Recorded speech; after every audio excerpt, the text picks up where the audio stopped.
Welcome to the Christy Jones Show. This is your go-to podcast for living life to the fullest.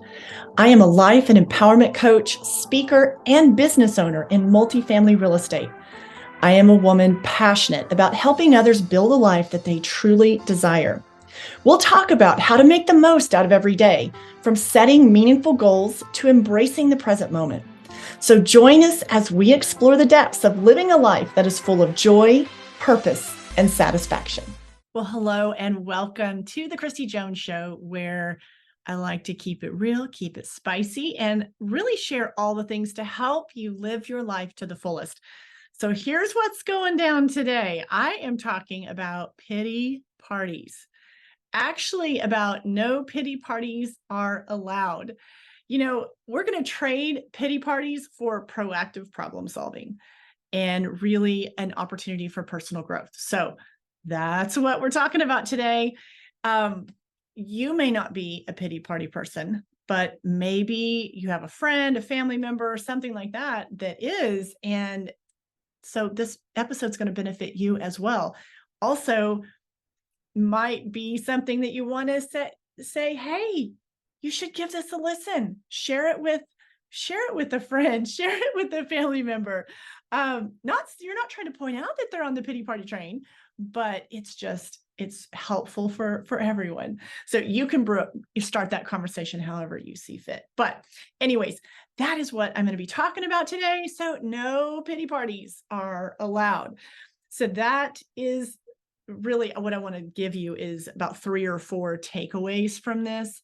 And really how instead of going down the pity party trail, about it, really, it could be anything. I mean, honestly, I've witnessed people having a pity party over a wide range of things.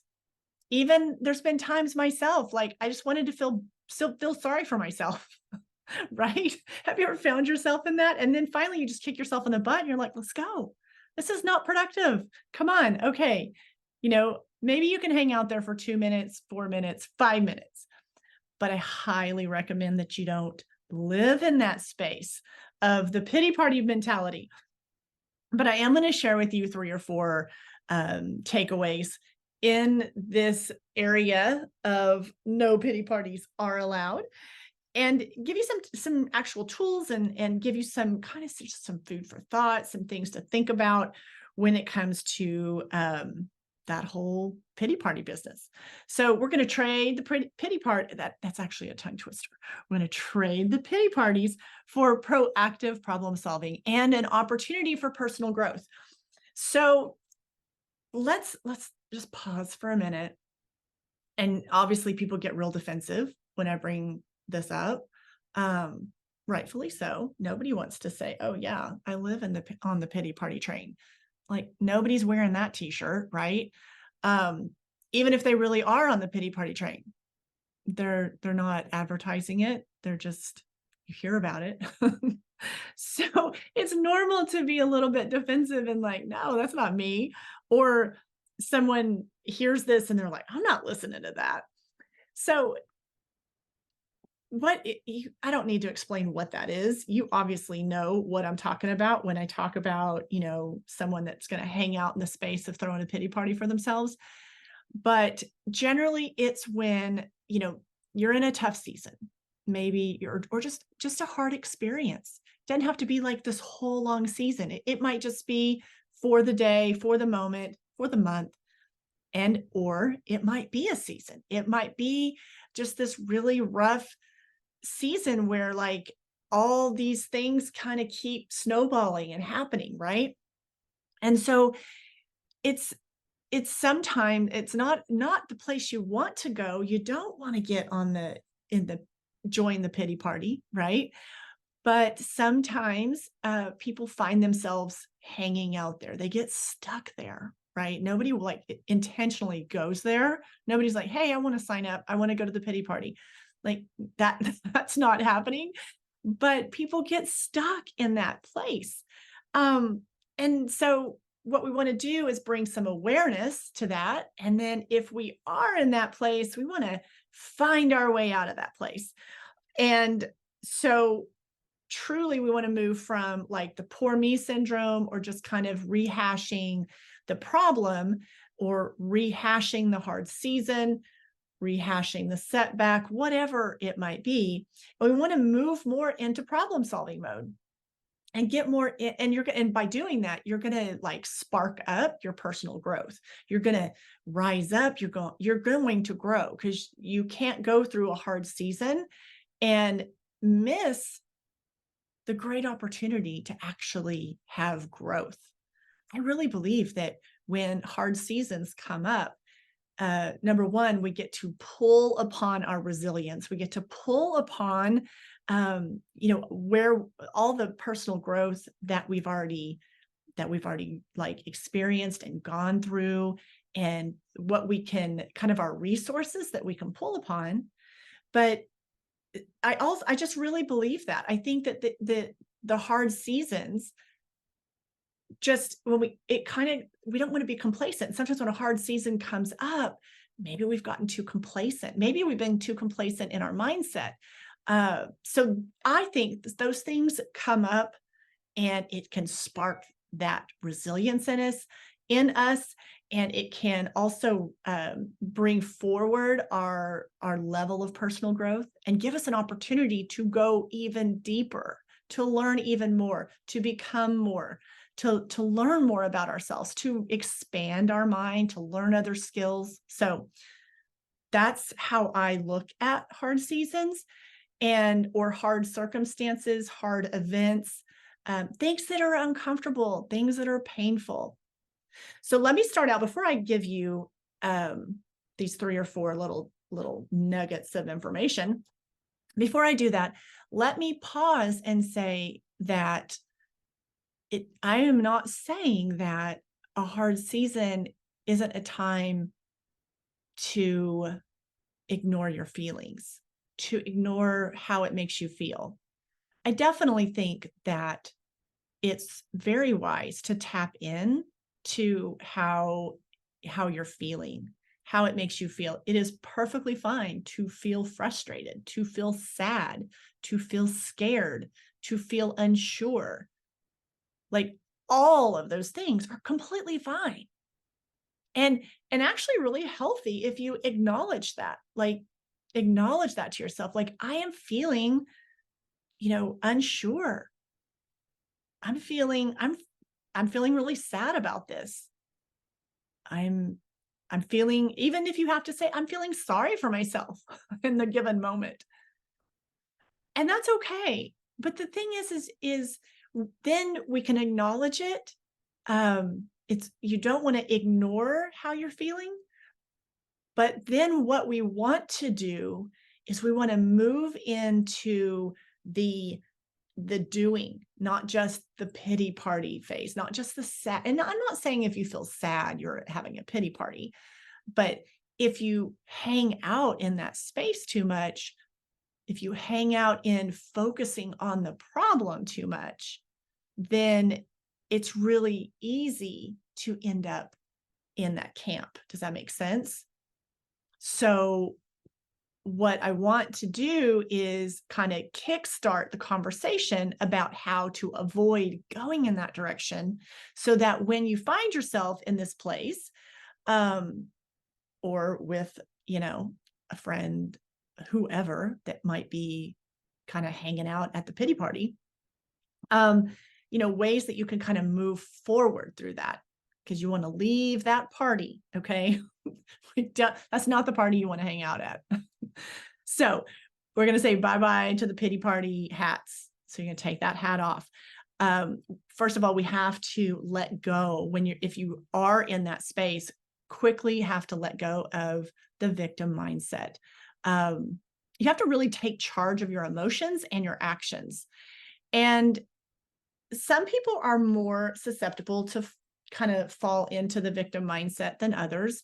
And it really depends on kind of maybe your tendencies, where you're at in your own personal growth, and possibly what not only where you're at in your personal growth, but also have you leaned into the victim mindset in the past? Is this like a common reoccurring thing for you? And if it is, it's a lot easier to end up at the pity party. So we really want to get away from the victim mindset. Victim mindset is going to be more like that there's nothing I can do about this. This is happening to me again. This is just my luck. This is how it always goes for me. It always works out like this for me. I want to share a quick example for exactly this. This goes back to this is a long time ago, and a woman that I worked with, and she was a single mom, and I had been a single mom before, so she would open up to me a lot about kind of where she was in that journey, and she was, in a new relationship, and over the course of the time I knew her, she was in one relationship, and then she left that relationship and went into another one, and then she went back to the first one. And one of the things that she would share with me was that, the guy treated her like crap. He was just, the examples that she gave me was she was giving up her own, just really giving up her own personal power, meaning letting herself be walked all over. And lied to. It was just so obvious, right? But she would go from that kind of guy to the same kind of guy, but he had a different name and a different face. So basically she's repeating and choosing the same kind of man and partner. And so one time we were having a conversation, and she was, feeling sorry for herself. And I don't know why this always happens to me. And so that's what I talk about on the victim mindset. So if you are like I was kind of, that's how I just describe, I was at the pity party, okay, listening for, this over courses of a month, so many conversations, right? This isn't like first time I met this person. And so she would ask me for input. She would ask me for advice. So eventually I just got really specific. And so my point is, if you're the listener, if you're like the guest at the pity party, my tip is you want to be a party pooper. You want to be a party pooper at the pity party. Does that make sense? So, you don't want to be like putting fuel on the fire, like, oh, I know it's so, and just going along and feeding the fire. Like, it's one thing to have empathy, okay? And empathy is one thing, but encouraging someone to be like the queen of the ball at their own pity party all the time is not helpful. Like, that's not what a friend would do. That's not helpful. Now, what I mean by being a party pooper is, number one, you don't want to attend a lot of those parties. That would be number one, right?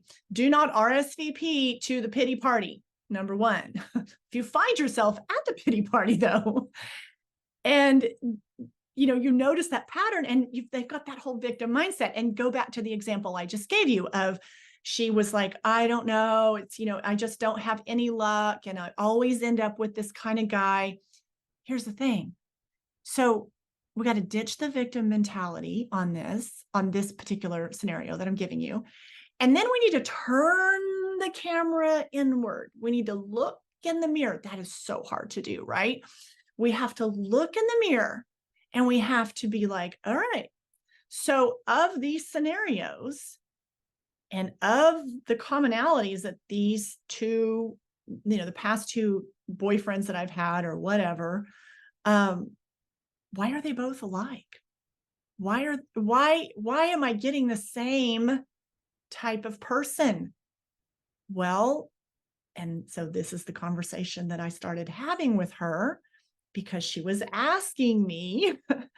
I said, you're drawing the same kind of person. They just have a different name, honey, and they look different. But this is about you. You have to do the work on you. Okay, so this is where I'm kind of trying to connect the dots on pity party to personal growth, right? These are opportunities. Instead of like hanging out at the pity party, we need to look at ourselves and how we can grow and develop from that. So that was my, and obviously a lot more conversation on that, but that's the gist of what I was sharing with her. Like, we need to get out of this pity party. And I did. I mean, if I was very honest, like, we're hanging out at the pity party, and in parties like needs to be over, like this needs to end. We need to like shut the doors, turn off the lights. We're closed. Party's over. Now we need to move forward. We need to take a look at ourselves. We need to, what is it about me? What can I do? What do I need to learn about myself so that I don't repeat this? So I don't keep attracting the same energy into my world. So that might ruffle a few feathers when you hear that, but you do have to take some accountability for what you're drawing into your life. And when you start to take that accountability for that, of what you're drawing in to your world, when you begin to take more accountability for that, you step further and further away from the victim mindset. Another thing when it comes to pity parties is you need to slay the comparison dragon. The whole comparison thing is, it just is, again, fuel to the fire when it comes to the pity party. You've got to stop comparing yourself to someone else. So like here's an example. I'm going to throw a pity party because, what example would I like to give? I'm going to throw a pity party because I am, let's just use a job as a reference. Like, so-and-so is like so further along in her career, and she's doing X, Y, and Z. Right. And then you're having a pity party because you're not doing those. You want to be doing those things, but you're not doing those things. So you're going to throw the pity party. And the issue on that is you're comparing, you might only be 60 days in. You're comparing your day 60 to her year 12. Does that make sense? So that is, again, fuel for a pity party and really not productive. There's no room for the comparison game in that way, because there's no room for the comparison theory, because you don't know when you are in that pity party stage, when you're comparing. I don't care if it's a job. I don't care what it is. Let's just say someone, you want to have a healthy lifestyle and you want to be in shape like someone else that you know or see. That's great. But then you start beating yourself up because you're not there. You want that, but you're not there yet. But how long has that person, you don't know all the details. How long has that person been doing those habits and practices and routines and workouts? How many months? How many years? Generally, it's years to maintain that level of fitness or maintain that level of health and wellness. And so again, now you're going to throw a pity party because you haven't been doing it that long. You haven't been investing all the same days, hours, weeks, and months, but yet you want to compare to something that's not apples and apples. So that's where the comparison game comes in. And it is so not helpful when you're trying to leave the pity party. The last thing I want to touch on is, when it comes to saying bye-bye to the pity party, is you have to go from whining about it to actually winning. So we're going from whining to winning. How do we do that? Well, we do that by leaving the victim mindset. We do that by actually, instead of talking about it, we're actually going to have to do the work. We're going to have to take action. to leave. Okay, here's an example. You want to leave physically, you want to leave a party. What do you got to do? You got to get up and you got to walk out. And then you got to walk through the door and leave, right? Like if you want to leave a physical party that you're at, you don't just sit in the same seat and then, find yourself all of a sudden in your car or in another building. No, you have to actually do something. It takes action. Same thing when you're at the pity party. You're at the pity party, you've got to go from just whining about it to actually having what I call winning about it. Okay. So you have to put action behind it.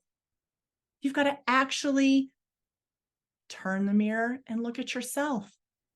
Do some got to check in, self-awareness, self-evaluation. Self-awareness is huge in this department. It is huge. So self-awareness, evaluation. What do I need to work on? What are like the glaring things that are staring back at you? Quit pointing the finger at everyone or everything else that's causing your situation. Turn it back onto yourself. That empowers yourself. Now you're empowered to do something about it. You're not waiting. You don't need to be waiting for anyone you're not waiting for something just to happen. You've got to cause it to happen. You've got to put something into action. Okay. So sitting and whining is doing nothing. And in fact, if you find yourself, you're doing that, I just want to, I hate to break it to you, but everyone's tired of your whining. They're tired of the whining. So we need to quit whining and we need to start doing. And if you need help doing, depending on the area that you're having the pity party in, there's so many resources available for how you can move out of that.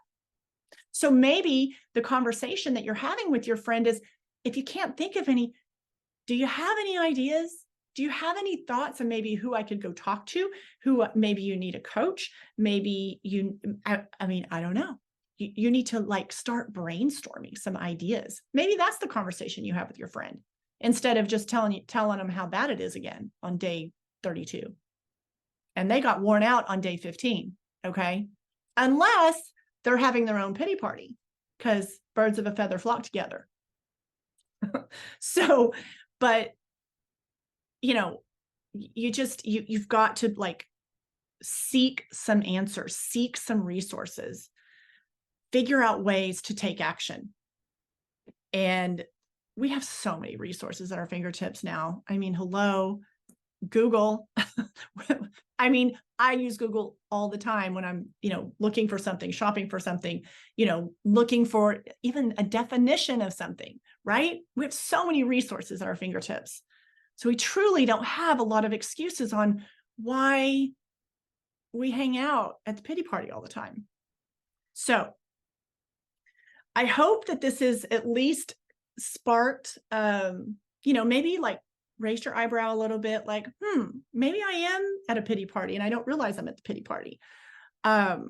Or if you are, end up being a guest at a pity party too often, this hopefully gives you some skills to navigate that conversation in a different direction. Because you guys, you want to embrace your personal responsibility.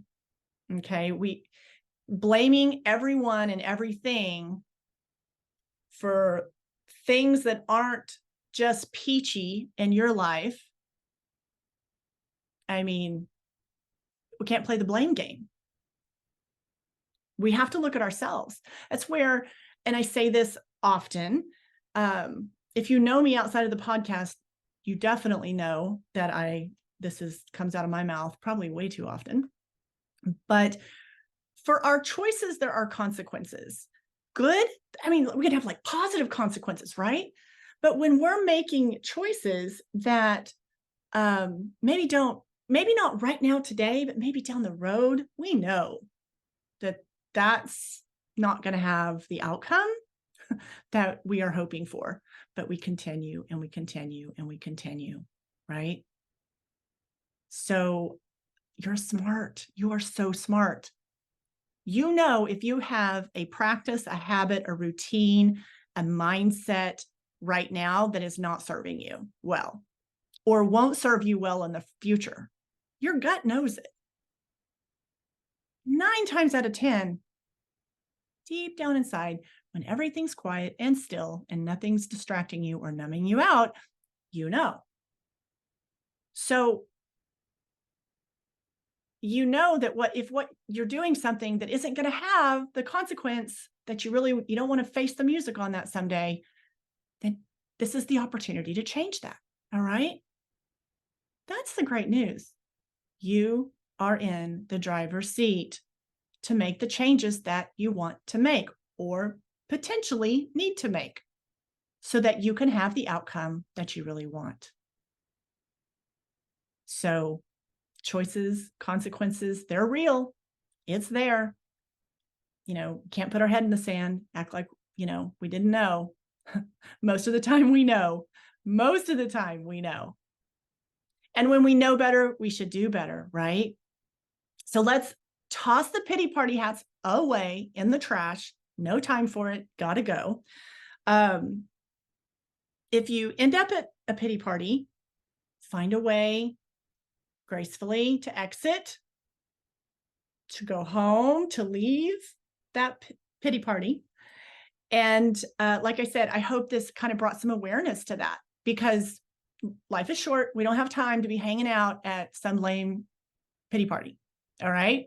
So I hope this encourages you, sparks you, ignites you, unleashes you to take a look at that and get going and see how you can either better navigate when you're in those situations of a pity party, or if you find yourself creating that for yourself, find a way to ignite some change for yourself.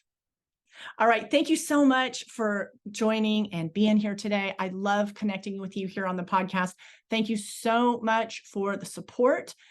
I appreciate your comments. I appreciate your reviews. Please rate and review the episode, the show, and like and follow so you get the latest and know when a new podcast episode comes out, which is every Thursday, by the way, in case you didn't know that. All right. Go make the rest of your day great. I'll talk to you soon.